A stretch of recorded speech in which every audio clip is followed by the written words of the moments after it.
না, ২৬৯ বছরের দুর্গাপুজো এবছর আমাদের। আর আমাদের রীতিনীতি হচ্ছে যেদিনকে আমাদের রথের পুজো সেই দিনকেই আমাদের কাঠামো পুজো।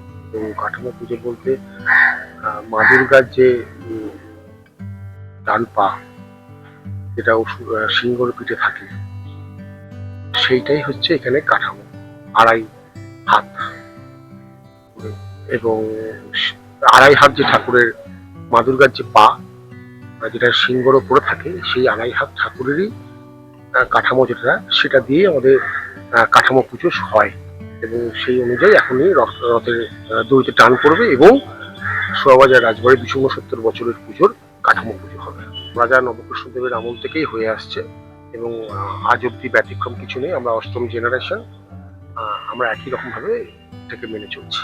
আজকের দিনে আমাদের এই কাঠামো পুজোটাতে আমাদের আনন্দ যে মা দুর্গার পুজো আরম্ভ হয়ে গেল, আজ থেকে আমাদের তোড়জোড় শুরু হয়ে গেল দুর্গা পুজোর কিভাবে কি করবো, খুব আনন্দ লাগে। যে কাঠামো পুজো হয়ে যাওয়ার পরেই আমাদের এখানে ঠাকুর তৈরির কাজ শুরু হয়ে যাবে এবং মহলার দিনকে আমাদের চক্ষুদান পর্ব হবে এবং একদম নির্দিষ্ট টাইম মেনেই সবকিছু পরপর হবে।